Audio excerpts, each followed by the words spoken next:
Messieurs Éric Brunet et Laurent Neumann, bonjour. Bonjour Jean-Jacques. Merci Bonjour d'être avec Jean-Jacques. nous. Vous savez que vos prises de position sont abondamment commentées sur mon compte Twitter ensuite, parce que vous pouvez voter. Vous êtes plutôt pour Brunet, enfin plutôt, vous penchez plutôt pour Neumann, vous me dites. Évidemment, vous pouvez y aller sur mon compte Twitter. Bon, allez, il est 7h55. Salah Abdeslam est franco-français. Doit-il être déchu de sa nationalité? Qui commence? Laurent Neumann? Écoutez, c'est ce qu'a suggéré, si ma mémoire est bonne, Marion Maréchal Le Pen hier sur BFM TV. Et j'avoue, quand j'ai entendu ça, je suis tombé de ma chaise, parce que vous vous rappelez quand même qu'au moment où ce texte a été voté à l'Assemblée nationale, Marion Maréchal Le Pen et Gilbert Collard, les deux députés Front National, ont voté contre. Or, texte-là, tel qu'il avait été rédigé, permettait justement d'étendre la déchéance de nationalité aux binationaux et aux nationaux, c'est-à-dire pour tout le monde, malgré le risque C'est ce qu'avait dit François Hollande lors de son discours du 16 novembre. Malgré le risque d'apatridie. Dans le cas d'Abdeslam, ce qui est intéressant, c'est qu'il est né en Belgique, à Bruxelles, en 89, de parents marocains, mais il se trouve que ses parents ont vécu en Algérie lorsque l'Algérie était française. Ils ont donc acquis eux-mêmes la nationalité française, et à la majorité de leurs enfants, ils ont transmis la nationalité française. Donc il est français, il n'a qu'une seule nationalité. En l'état actuel de la loi, il ne peut pas être déchu de sa nationalité. Si le texte tel qu'il a été rédigé par l'Assemblée avait été voté, c'était possible. Tel qu'il a été rédigé par le Sénat, ça ne l'est pas. Donc pourquoi Marion Maréchal propose quelque chose pour lequel elle a voté contre? C'est quand même un peu bizarre. C'est un peu bizarre. Bien, mais au-delà de Marion Maréchal Le Pen, moi je vais faire ce que n'a pas fait Laurent Neumann. Je vais répondre à votre question.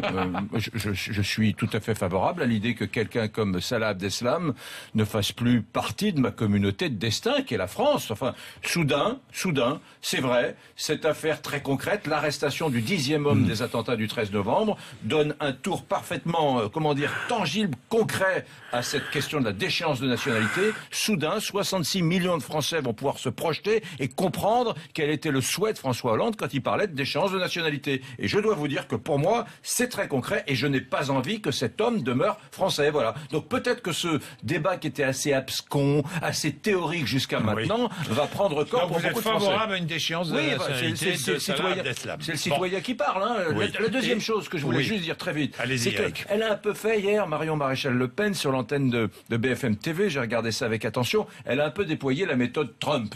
C'est-à-dire que elle a un peu ubérisé la politique, il n'y avait plus que elle et les téléspectateurs. En gros, elle a mis un énorme pavé sur la table, comme lorsque Trump parle de son mur entre le Mexique et les États-Unis. Et finalement, tous les politiques ce matin, vous allez voir, tous les politiques ce matin, demain, après-demain, de droite comme de gauche, vont se sentir obligés eux-mêmes de statuer, de dire tiens, moi je serais pour la déchéance ou contre la déchéance de Salah Abdeslam. Elle a mis le pavé sur la table et finalement elle a aussi dit que si elle avait été au pouvoir, si le FN avait été au pouvoir, le Front National, il n'y aurait pas eu d'attentat. Là, ça, ce qui est pour le coup extrêmement outrecuidant et présomptueux. Mais le cas d'Abdeslam, pardonnez-moi, on peut le prendre par le biais de la déchéance de nationalité, mais reconnaissez que ça pose quand même d'autres questions bien plus importantes que la déchéance de nationalité. D'abord, vous êtes contre une déchéance de la nationalité de Salah Abdeslam ou pas? Écoutez, moi je suis plutôt sur la ligne d'Éric, à savoir que ce type est sorti de notre communauté de destin, donc ça ne me choque pas. Et en même temps, faut être honnête, tout le monde sait très bien que ça n'a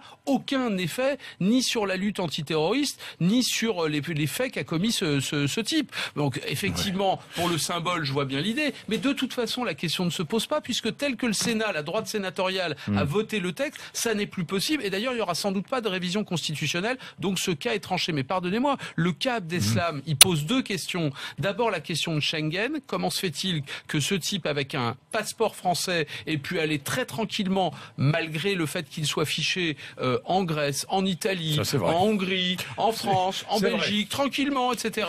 Deuxième question, quand même, 126 jours de planque dans un quartier qui s'appelle Molenbeek ou un autre quartier à côté, sans que il soit repéré, ça veut dire qu'il a bénéficié de complicité, et ça pose la question de ces quartiers où il y a du communautarisme, du salafisme. Une dame commande 5 pizzas pour que tout à coup on se dise il y a du monde pardonnez-moi, dans cet appartement. Vous avez raison, ces deux questions-là, les quartiers et Schengen, c'est bien plus important que la déchéance de nationalité. Merci messieurs, merci, on en parlera évidemment avec Michel Onfray qui sera mon invité 8h35, 9h. Il revient, c'est le retour médiatique. Il s'était imposé une diète, elle est terminée.